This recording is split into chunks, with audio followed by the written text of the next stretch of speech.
Mm-hmm. Okay, With good. the exception that the rich are getting richer. Ah, the rich are getting richer. That's a good point. Ah.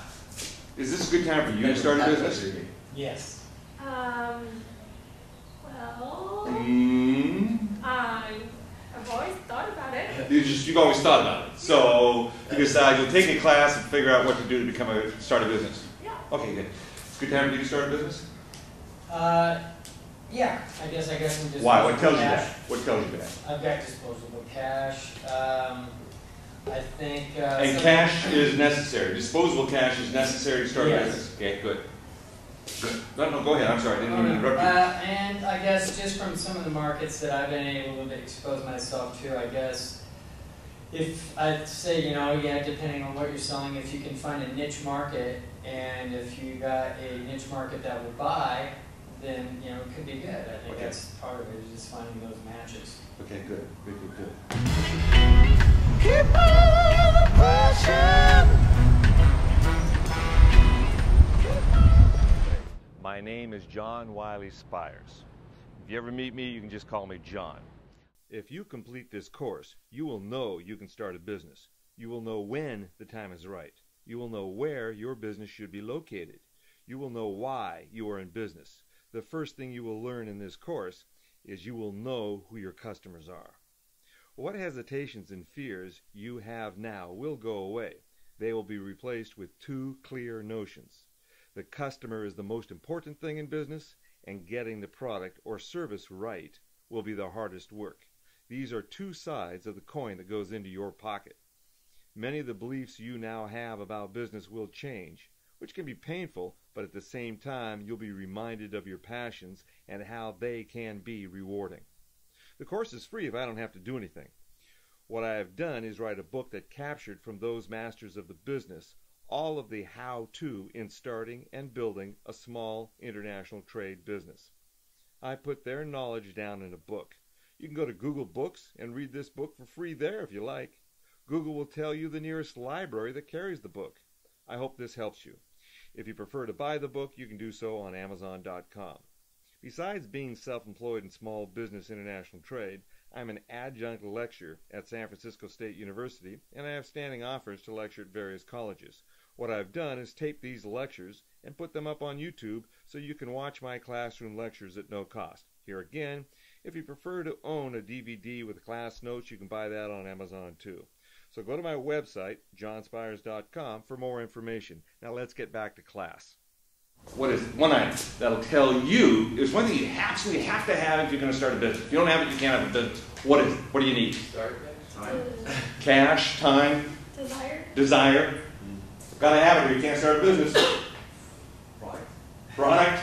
Oh, ventriloquist. I thought he had his mouth covered. That's no good. Do it drinking water sometimes. Did you say niche? You said earlier. Oh, niche, you said earlier. Customers? Oh, very good. Right?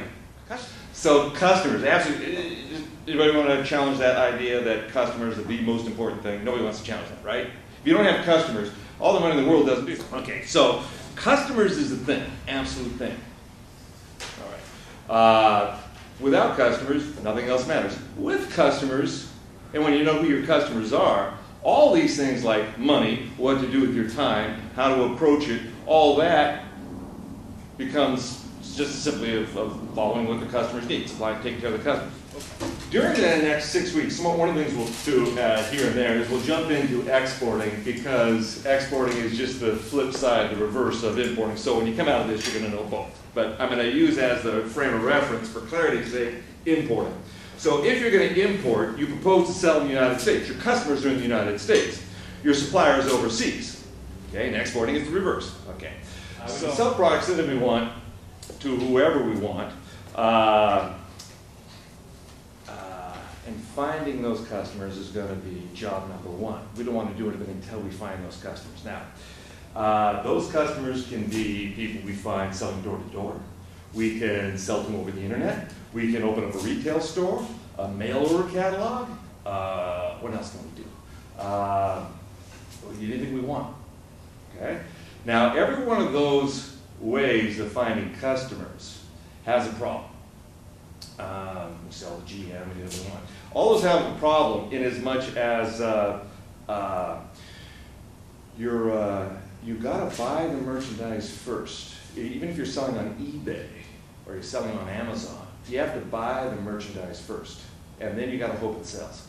If you're going to sell to, and you can open up a retail store and sell in a retail store, you gotta buy the merchandise first. Put it in the store and hope it sells. Okay?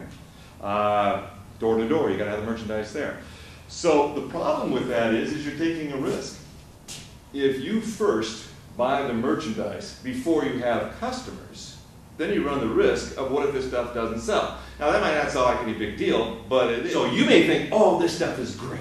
It will sell like crazy if I can get it into the United States. You get it into the United States, you find out it cannot sell, it won't sell. You're stuck with it. You gotta unload it in big lots at 5 cents on the dollar.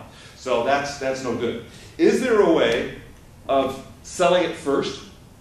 No, not really.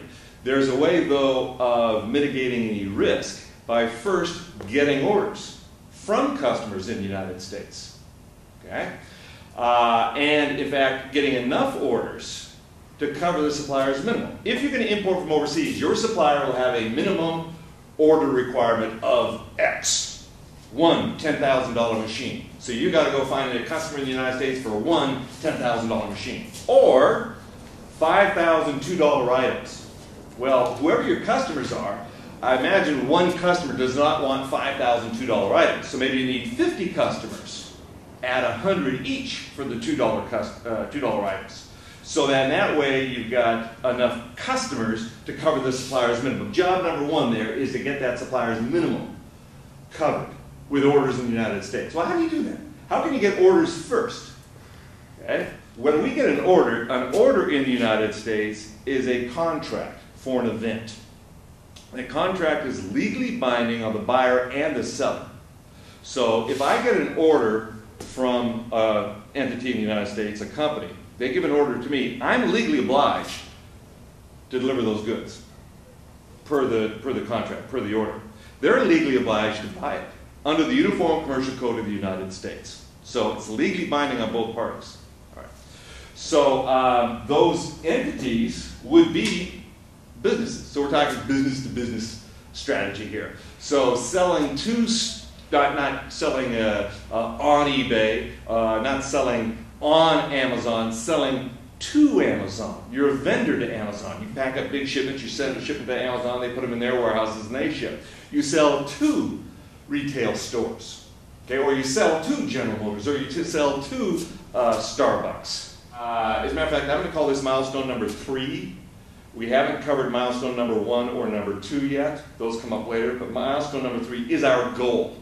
Okay, and that milestone number 3 is enough orders from customers in the United States to cover the supplier's minimum production run in a workable amount of time profitably.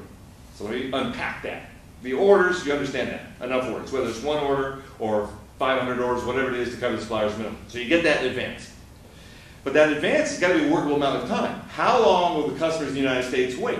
If you take January, February, March to gather 500 orders that you then tell the suppliers to go into production, it takes them 2 months to produce it and another month to deliver it. So now we're January, February, March, April, May, June.